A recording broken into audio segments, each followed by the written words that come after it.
নমস্কার। তো চলুন সবাইকে আমার চ্যানেলে ওয়েলকাম। আজকে আমি আলোচনা করব হাউজিং ফিনান্সের সবথেকে হাইয়েস্ট গ্রোথ স্টক নিয়ে, India shelter finance. India shelter হচ্ছে হাউজিং ফিনান্সের সবথেকে বেস্ট স্টক।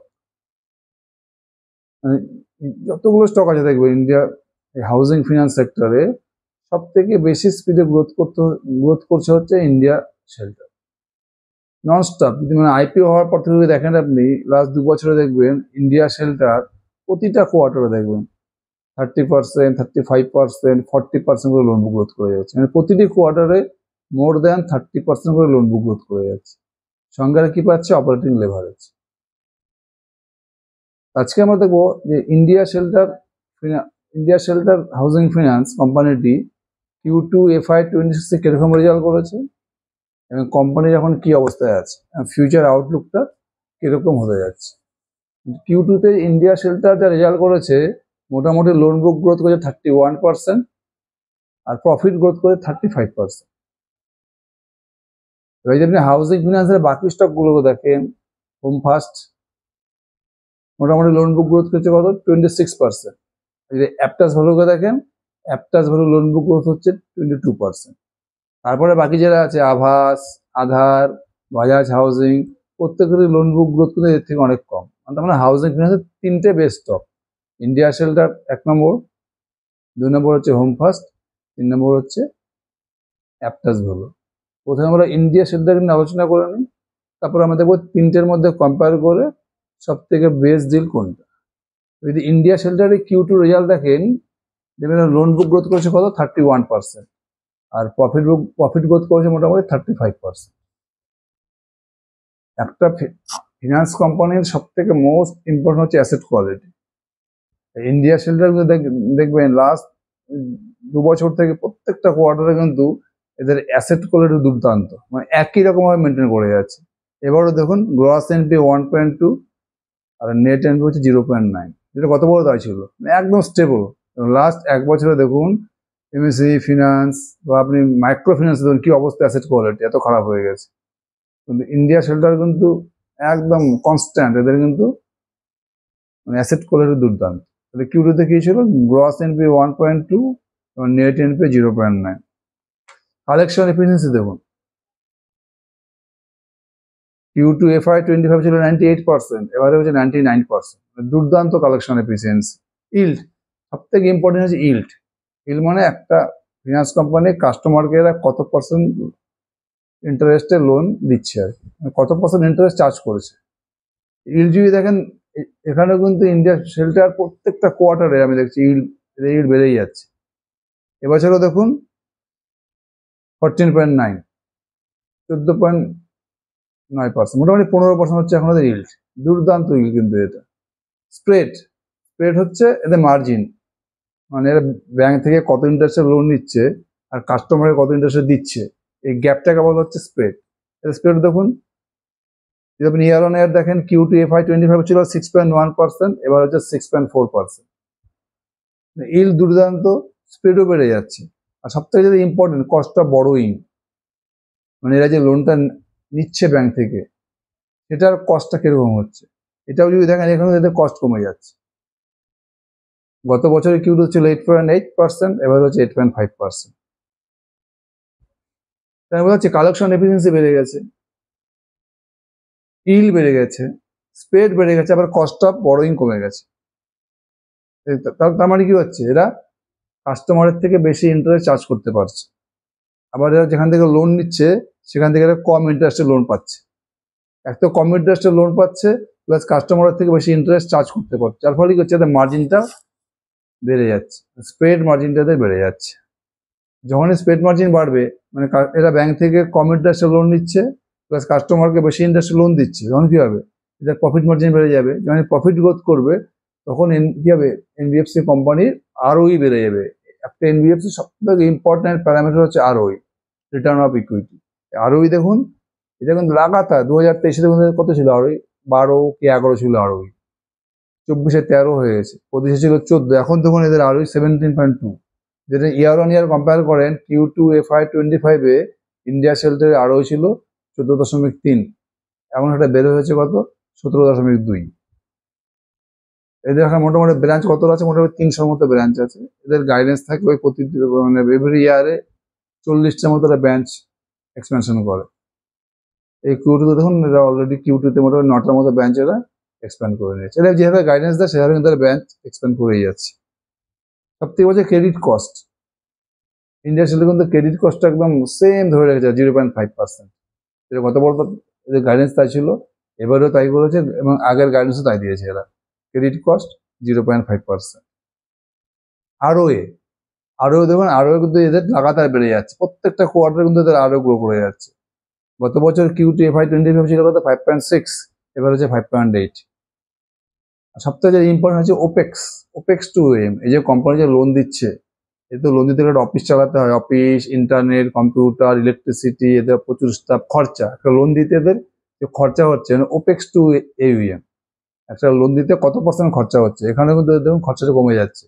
গত বছরে Q2-তে ছিল 4.4%, এবার হচ্ছে 4.1%। মানে প্রত্যেকটা প্যারামিটার দেখেন ইন্ডিয়া শেল্টারের প্রতিটা parameter, AUM growth, loan book growth, এই সেক্টরের highest. Gross NPA, net NPA এই সেক্টরের বেস্ট, সব থেকে কম।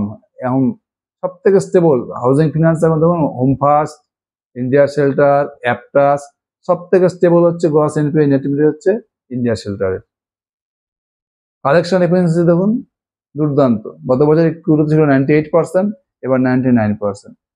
ইল্ড কত 14.9%, এটা কিন্তু প্রত্যেক বছর বেড়ে যাচ্ছে। ইল্ড মানে এটা কাস্টমারকে কত % রেটে লোন দিচ্ছে ইন্টারেস্ট। আর স্প্রেড বাড়ছে এদের প্রত্যেক বছরে কিন্তু এদের স্প্রেড মানি বাড়িয়ে চলছে। গত বছর Q2-তে কত ছিল 6.1%, এবছর কত হয়েছে 6.4%। কস্ট অফ বড়োইং সেম, এটা প্রত্যেক বছর কস্ট অফ বড়োইং কমাচ্ছে। এবছর যদি দেখেন রেজাল্টটা ইয়ার অন ইয়ার দেখবেন, তো গত বছর Q2-তে ছিল কত 8.8%, এবার কমে কত হয়েছে 8.5%। আরওই দেখুন গত বছর ছিল 14.3, এবছর হচ্ছে 17.2। আরওএ গত বছর ছিল 5.6 Q2-তে, এবছর 5.8। ওপেক্স টু এম খরচা, একটা লোন দিতে কত খরচা হচ্ছে সে খরচার পার্সেন্টেজ দেখুন, গত বছর ছিল 4.4%, গত বছর Q2-তে, এবার Q2-তে হয়েছে 4.1%। মানে প্রত্যেকটা যদি প্যারামিটার আপনি দেখেন, AUM growth, pad growth, ROE, yield, spread, প্রত্যেকটা প্যারামিটার দুর্দান্ত। আর যেগুলো যেমন অ্যাসেট কোয়ালিটি দেখুন এদের, গ্রস এনপিএ, নেট একদম স্টেবল। গত বছরও ছিল, গত বছরের Q2 ছিল 1.2, এবছরও 1.2। গত বছরের Q2 ছিল নেট এনপিএ 0.9, এবছর 0.9। মানে অ্যাসেট কোয়ালিটি কিন্তু একদম স্টেবল, মানে একটুকু বাড়েনি, গ্রস এনপিএও বাড়েনি, নেট এনপিএও বাড়েনি। ক্রেডিট কস্ট এখানে ক্রেডিট কস্ট ধরে রেখেছে 0.5%। আর আরেকটা কি ওপেক্স টু এম খরচা, লোন দিতে যেদের খরচা হচ্ছে এটা কিন্তু এদের কমে গেছে। গত বছর কি হয়েছিল 4.4%, এবছর 4.1%। কস্ট অফ বড়োইং মানে কত ইন্টারেস্ট ব্যাংক থেকে লোন নিচ্ছে, সেখানে কিন্তু এদের কস্ট অফ বড়োইংও কমে গেছে। গত বছর Q2-তে ছিল 8.8%, এবছর হচ্ছে কত 8.5%। প্রত্যেকটা প্যারামিটারে কিন্তু ইন্ডিয়া শেল্টার দুর্দান্ত পারফর্ম করে যাচ্ছে। এদের শুধু দুটো জিনিসের সমস্যা ছিল, মানে রেজাল্টে দুটো প্রবলেম ছিল এদের, এক হচ্ছে 30+ DPD ব্যাকেট, আর হচ্ছে ডিসবার্সমেন্ট গ্রোথ কি হচ্ছে দেখুন, ইন্ডিয়া শেল্টার আগের যদি আপনি কোয়ার্টারগুলো দেখেন, প্রিভিয়াস কোয়ার্টারগুলো দেখেন, 20%, 18%, 19%, 21% করে ডিসবার্সমেন্ট গ্রোথ করেছে। এবছর কত করেছে মাত্র 12%। এটা নিয়ে কনকল এক ইনভেস্টার কোশ্চেনও করেছে, ডিসবার্সমেন্ট গ্রোথটা কেন কমলো। ডিসবার্সমেন্ট গ্রোথটা কমার কারণ হচ্ছে এবছর বৃষ্টিটা প্রচুর হয়েছে, এত বৃষ্টি হয়েছে যে আমাদের একটু কাজ করতে অসুবিধা হয়েছে। এই জন্য একটু মানে এফিসিয়েন্সি, মানে ওয়ার্কের যে একটা এফিসিয়েন্সিটা কমে গেছে, এই জন্য আমাদের ডিসবার্সমেন্ট গ্রোথটা কম হয়েছে। আর প্লাস এই যে লাস্ট 1 বছর যে MSME সেক্টর দেখুন, বিশেষ করে মাইক্রো ফিন্যান্স সেক্টরে যে হারে যতগুলো কোম্পানি ছিল, প্রত্যেকটা কোম্পানি যেভাবে স্ট্রাগল করেছে, অ্যাসেট কোয়ালিটি খারাপ হয়ে গেছে, লোন বুক গ্রোথ চলে গেছে। এখন হচ্ছে হাউজিং ফিনান্স কোম্পানিগুলোও কিন্তু, এটা তো একটু হলেও হিট এদের উপরে লাগবে না, এত বাজে অবস্থা মাইক্রো ফিন্যান্সের, MSME ফিন্যান্সের, এরাও তো একটু হিট পাচ্ছে। এর জন্য কোম্পানিগুলো খুব টাইট হয়ে গেছে আর কি, খুব দেখে শুনে এরা এখন লোনটাকে ডিসবার্স করছে। এই জন্য ওদের এই কোয়ার্টারে কি হয়েছে, ডিসবার্সমেন্ট গ্রোথটা একটু কমে গেছে 12%, প্লাস সিজনালিটি।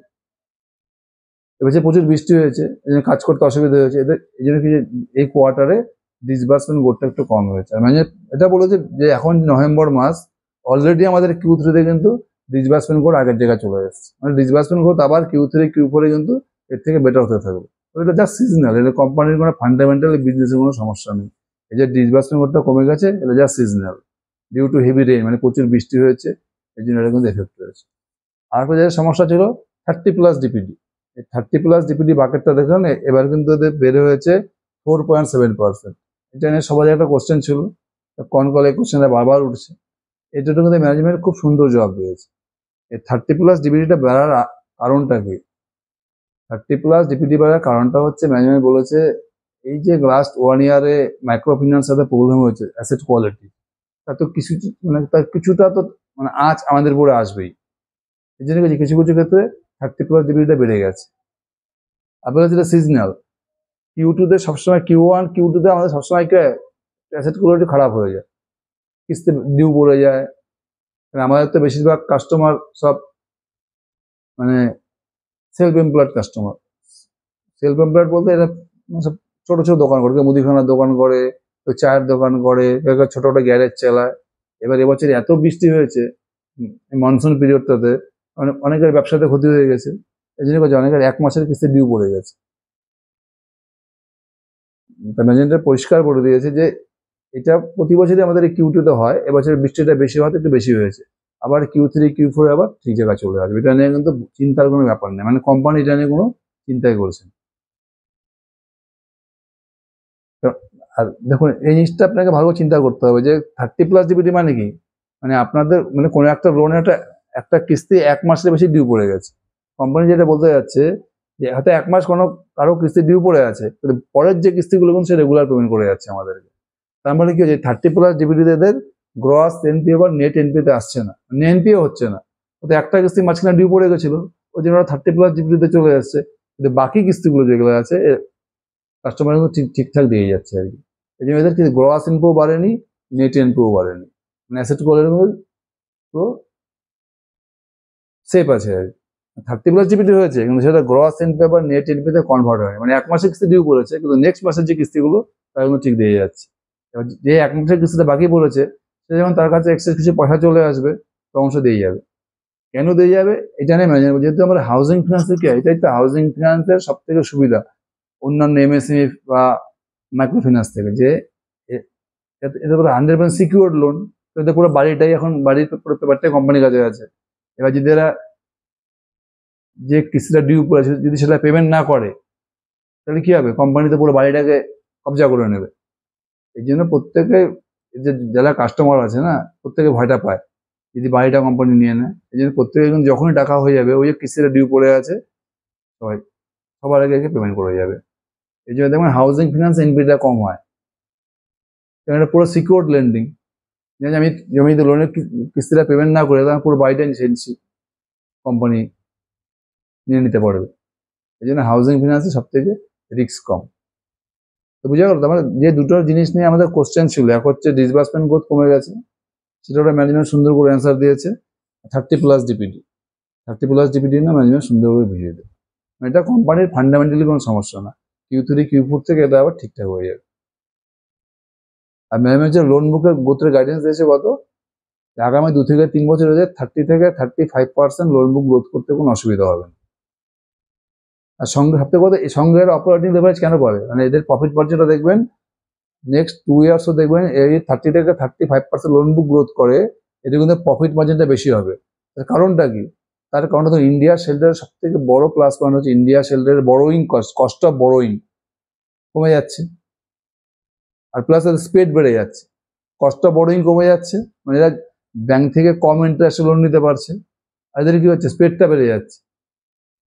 কেন স্পিডটা বেড়ে যাচ্ছে, এদের ইল্ডের সমানে বেড়ে যাচ্ছে, মানে এরা কাস্টমারকে বেশি ইন্টারেস্ট লোন দিচ্ছে, এরা 15% মতো ইন্টারেস্টে লোন দিচ্ছে। আর এদের কি হচ্ছে, বড়োইং কস্টটা কমে যাচ্ছে, বড়োইং কস্ট কমে যাচ্ছে আর ইল্ডটা যদি একই রকম থাকে তাহলে স্পিডটা বেড়ে যাবে, মানে এদের প্রফিট মার্জিনটা বেড়ে যাবে। প্রফিট মার্জিনটা বাড়া মানে কি, এরা অপারেটিং লেভারেজে পাবে। সবথেকে বড় দেখুন এই হোম ফার্স্ট ফিনান্স আর অ্যাপটাস ভবিষ্যতে ইন্ডিয়া শেল্টারের ডিফারেন্সটা কোন জায়গাটা? এই হোম ফার্স্ট ফিনান্স বা অ্যাপটাস বলে এটা কিন্তু আজ থেকে 2-3 বছর আগে সবাই 30% লোনের গাইডেন্স দিত। হোম ফার্স্ট তো পরে অ্যাপটাস হোম ফার্স্ট তো পরে ইন্ডিয়া শেল্টার মানে ইকুয়াল রেটে গ্রোথ করতো 30%, 35%, 33%। আজকে দেখুন হোম ফার্স্টে কিন্তু লোন বুক গ্রোথটা 2 বছর থেকে কমতে কমতে কমতে 26% হয়ে গেছে, 25% গ্রোথ ইঞ্জিন হয়ে গেছে। কিন্তু ইন্ডিয়া শেল্টার কিন্তু প্রথম দিন থেকে দেখুন, যেদিন থেকে আইপিওতে এসছে, আইপিও হওয়ার পর থেকে কিন্তু ওরা সেম গাইডেন্স দিচ্ছে 30 থেকে 35%। এটা কিন্তু এখনো গাইডেন্স কমায়নি, এটা কিন্তু 30%, 35% guidance, same guidance. Home first দেখুন প্রথমে 35% গাইডেন্স ছিল, তারপরে 30% গাইডেন্স, এখন কি বলছে এরা 25% করে লোন বুক গ্রোথ করবে। সেম অ্যাপটাস হলো, অ্যাপটাস হলো কি বলছিল গাইডেন্স ছিল 28 থেকে 30% গ্রোথ করবে, তারপরে গাইডেন্স কমিয়ে করে দিল 25 থেকে 28%। এখন এরা কি বলছে 20 থেকে 25% এটা গ্রোথ করবে। ডিরেকশনটা বুঝতে পারছেন? মানে ইন্ডিয়া শেল্টার বাদে হোম ফার্স্ট, অ্যাপটাস প্রত্যেকে কিন্তু নিজেদের লোন বুক গ্রোথের গাইডেন্সটা কমিয়ে দিয়েছে। অ্যাপটাস গুলো 2025-এ কি বলেছিল যে আমরা 2025-এর 24-25 ইয়ার্সে কি বলেছিল এরা যে আমরা নেক্সট 3 ইয়ার্সের মধ্যে আমাদের লোন বুক গ্রোথ হয়ে মোটামুটি 25,000 কোটি টাকা। তখন তো কত ছিল লোন বুক? 10,000 কোটি টাকার মতো ছিল। তারপরে 2026-এর Q1-এ কি বললো, এই 25,000 কোটি টাকা লোন বুকটা হবে 3 থেকে 4 বছরের মধ্যে। প্রথমত 3 বছর, তারপরে বাড়িয়ে করে দিল 3 থেকে 4 বছর। এই কোয়ার্টারে কি বলছে মিডিয়াম টার্ম, মানে এখন 3 বছরে বলছে না, 4 বছরে বলছে না, মিডিয়াম টার্ম মানে 4 বছরের বেশি হতে পারে। তার মানে কি অ্যাকচুয়ালি তার মানে ম্যানেজমেন্ট সমানে লোন বুক গ্রোথের গাইডেন্সটা কমিয়ে দিচ্ছে। আর হোম ফার্স্টের দেখবেন, হোম ফার্স্টের যে এই কোয়ার্টার যে প্রবলেমটা হয়েছে, হোম ফার্স্টের কিন্তু গ্রস এনপিএ বেড়ে গেছে, প্রায় অনেকটা বেড়ে গেছে, আর ক্রেডিট কস্ট অনেকটা বেড়ে গেছে। এই জন্য হোম ফার্স্ট কি করছে, এটা কিন্তু লোন বুক গ্রোথের গাইডেন্সটা কমিয়ে দিয়েছে। ওরা আগে যে গাইডেন্সটা দিত 30% করে, এটা কমিয়ে হয়নি করেছে এরা 25%। কারণ গ্রস এনপিএ বেড়ে গেছে, ক্রেডিট কস্ট কিন্তু অনেকটা বেড়ে গেছে হোম ফার্স্ট। এটা হোম ফার্স্টের সব থেকে বড় মাইনাস পয়েন্ট, ক্রেডিট কস্টটা কিন্তু এদের অনেকটা বেড়ে গেছে। আর যেভাবে ডিসবার্সমেন্ট গ্রোথ দেখেন প্রত্যেকেরই কমেছে। অ্যাপটাস গুলো হয়ে গেছে 8% গ্রোথ, হোম ফার্স্ট রয়েছে 10% গ্রোথ, আর ইন্ডাস্ট্রিয়াল 12% গ্রোথ। মানে প্রত্যেকটা প্যারামিটার যদি দেখেন আপনি হাউজিং ফিনান্স সেক্টরে কিন্তু সব থেকে বেস্ট গ্রোথ করছে হচ্ছে ইন্ডিয়া শেল্টার। অ্যাসেট কোয়ালিটি বলুন, ক্রেডিট কস্ট বলুন, কস্ট অফ বরোয়িং বলুন, gross NPA, net NPA, collection efficiency বলুন, ইল্ড বলুন, স্প্রেড বলুন, প্রত্যেকটা ডিপার্টমেন্টে কিন্তু সব থেকে এগিয়ে আছে ইন্ডিয়া শেল্টার।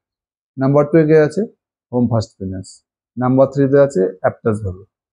এই জন্য দেখবেন অ্যাপটাস ভ্যালু কেন পয়সা বানাচ্ছে না ইনভেস্টরের জন্য, কারণ অ্যাপটাস ভ্যালু আগে ছিল 30% গ্রোথ ইঞ্জিন, তারপরে হয়ে গেছে 25% গ্রোথ ইঞ্জিন, এই লোন বুক গ্রোথ এখন হচ্ছে 20 থেকে 22%। আগে গিয়ে দেখবেন হোম ফার্স্ট ফিনান্সে কিন্তু অতটা পয়সা বানাতে পারবে না, কারণটা কি হোম ফার্স্ট ফিনান্সের আগে লোন বুক গ্রোথ করে 30 থেকে 35%, তারপরে হলো 30%, তারপরে এটা গাইডেন্স দিলে আমরা 25 থেকে 30% লোন বুক গ্রোথ করবো। এখন কি বলছে আমরা 25% করে লোন বুক গ্রোথ করবো, কারণ সমানে গাইডেন্স কমে যাচ্ছে। কিন্তু ইন্ডিয়া শেল্টার কিন্তু কনস্ট্যান্ট, 2 বছর আগেও যাচ্ছিল 30 থেকে 35%, এখনের মধ্যে ওরা সেম গাইডেন্স দিয়ে যাচ্ছে। মানে এই মুহূর্তে যদি আপনি দেখেন হাউজিং ফিনান্স সেক্টরে মানে ইন্ডিয়া শেল্টার হচ্ছে একদম ক্লিয়ার উইনার, রেজাল্ট এবং প্লাস গাইডেন্স সব থেকে বেশি কনফিডেন্ট গাইডেন্স দিচ্ছে হচ্ছে ইন্ডিয়া শেল্টার। স্টকটাকে ট্র্যাক করুন, এই স্টকটার মধ্যে হাউজিং ফিনান্সের সব থেকে best stock India Shelter. Thank you.